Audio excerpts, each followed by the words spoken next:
Bom, pessoal, dando continuidade à nossa aula de terça-feira, né, eu estou gravando esse vídeo para que a gente possa completar o assunto que nós já havíamos iniciado a discussão. Nós vimos múltiplos e divisores, né? E em se tratando de múltiplos, né, é muito natural a gente pensar na operação de multiplicação. E é exatamente isso. Eu trouxe aqui como exemplo o conjunto dos múltiplos de 3.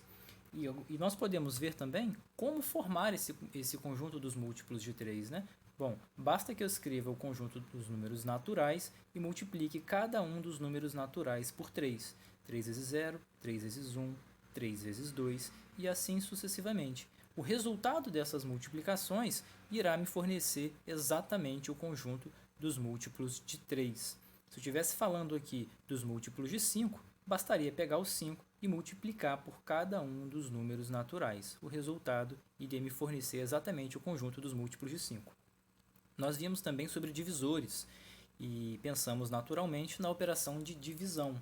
Bom, como construir esse conjunto dos divisores? Eu trouxe aqui o exemplo do conjunto dos divisores de 12. O que nós temos que fazer? Também vamos escrever o conjunto dos números naturais, só que dessa vez vamos pensar da seguinte maneira: quais desses números naturais podem dividir 12 de forma exata? Joia? Zero não divide 12, pessoal. Zero, na verdade, não divide número algum. Portanto, zero não está presente no conjunto dos divisores de 12. Agora, o 1 divide 12, o 2 divide 12, o 3, o 4, né? Nós vimos isso na aula também. Então, eu escrevo o número dos naturais e verifico quais deles dividem o número 12 de forma exata. Esses serão os números que irão compor o conjunto dos divisores de 12. E nós vimos também na terça-feira os números primos, né? Eu apresentei para vocês que os números primos são números naturais que podem ser divididos somente por um e por ele mesmo, numa divisão exata. Por exemplo, 2 é um número primo, pois os divisores de 2 são apenas o 1 e o próprio 2. 3 também é um número primo, pois os divisores de 3 são o 1 e o próprio 3. Então, quando falamos de números primos, para saber se um determinado número é primo ou não, temos que, antes de tudo, que conhecer os seus divisores. Joia? E eu apresento aqui alguns números primos, tá? Conhecidos, numa ordem crescente. O primeiro número primo é o 2, depois vem o 3, o 5, o 7. É muito importante conhecer esses primeiros números primos aqui. Eles irão nos ajudar muito mais adiante, ok? Agora, e os números naturais que não são primos? Esses números são chamados de números compostos. Por exemplo, o 12 não é um número primo. Nós vimos que o conjunto dos divisores do 12, né, não consta somente o 1 e o próprio 12. Tem mais gente lá, o 2, o 3, o 4. Portanto, o 12 não é primo, 12 é um número composto. Joia? E começo uma discussão com vocês agora aqui também sobre a decomposição em fatores primos. O que quer dizer isso? A decomposição em fatores primos é uma forma de escrevermos um número composto como uma multiplicação de números primos. Por exemplo, 4 é um número composto, joia? E eu posso escrevê-lo como 2 vezes 2. O 2 é um número primo. Não tem problema repetir o fator primo aqui, tá, pessoal? Olha o 6. 6 também é um número composto e eu posso escrevê-lo como 2 vezes 3. 2 e 3 são números primos. 9 também. Agora, olha o caso do 12, né?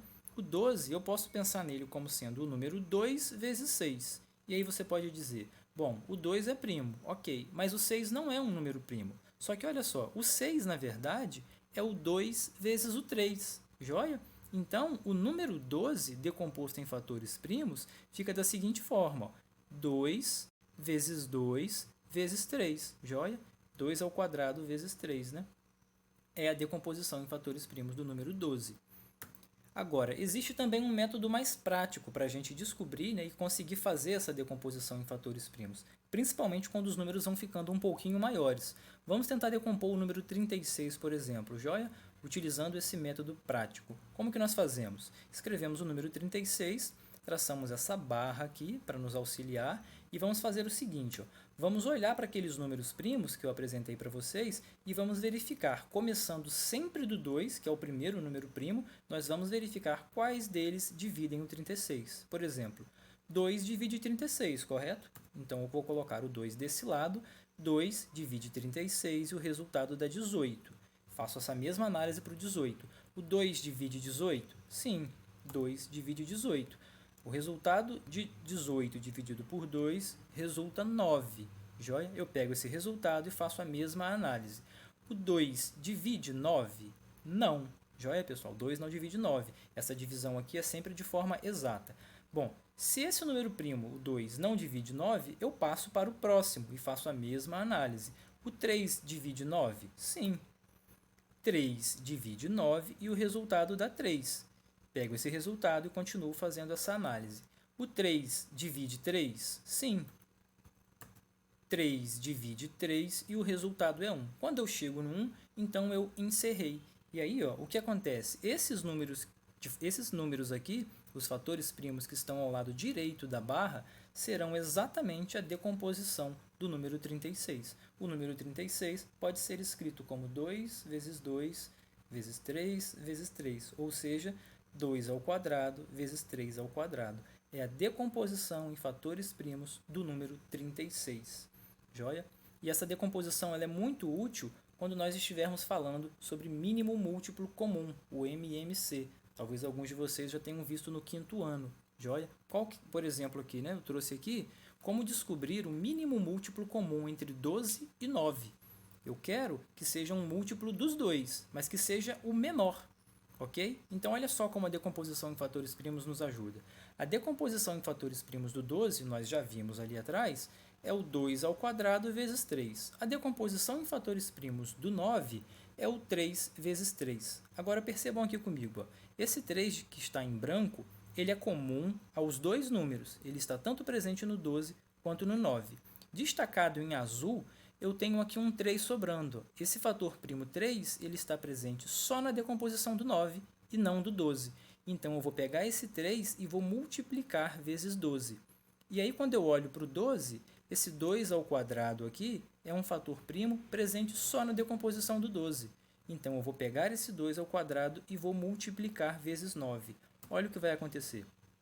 Quando eu multiplico o 3 vezes 12, eu obtenho 36, que é o mesmo número quando eu multiplico o 2 ao quadrado vezes 9. Eu também obtenho 36. Em outras palavras, 36 é o mínimo múltiplo comum entre 12 e 9. É o menor múltiplo comum entre os dois. Joia? Também temos um método prático para fazer isso, pessoal. Como que é? Vai ser algo muito semelhante ao que a gente havia feito agora há pouco.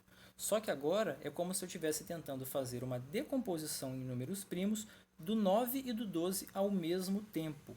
Bom, eu vou sempre olhar para eles, né? E lembrando lá dos nossos números primos, o primeiro deles é o 2, e eu vou pensar, o 2 divide algum desses números? Divide o 9 ou o 12? Sim, o 2 divide o 12. Então, eu repeti o 9 aqui, porque 2 não divide 9. Agora, o 2 dividiu o 12 e o resultado dá 6. Joia? Continuo fazendo essa análise. O 2 divide 9 ou divide 6? Sim. Repeti o 9 aqui, pois o 2 não divide 9, mas o 2 divide 6 e o resultado é 3. Vou continuar fazendo essa análise. O 2 divide 9 ou 3? Agora não, né? O 2 não divide 9 nem 3. Então, eu passo essa análise para o próximo número primo, que é o 3. 3 divide 9 ou 3? Nesse caso aqui, pessoal, 3 divide os dois. 3 divide tanto 9 quanto 3. Então, ó, o 3, tendo dividido o 9, nos dá como resultado 3. Ele está embaixo do 9 aqui. Ó.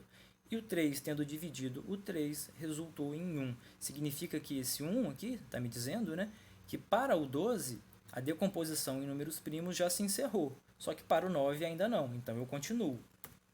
O 3 divide 3 também, por isso ele aparece de novo aqui, e aí eu chego com os dois números, tanto o 9 quanto o 12, em 1. Significa que agora eu encerrei essa decomposição conjunta. E aí, olha só, quando eu multiplicar esses fatores primos, 2 vezes 2 vezes 3 vezes 3, eu vou obter o 36, que é exatamente o mínimo múltiplo comum que nós encontramos aqui no início, fazendo aquele raciocínio mentalmente, joia? Essa decomposição ela é mais prática e mais fácil para que a gente possa encontrar o mínimo múltiplo comum entre dois números.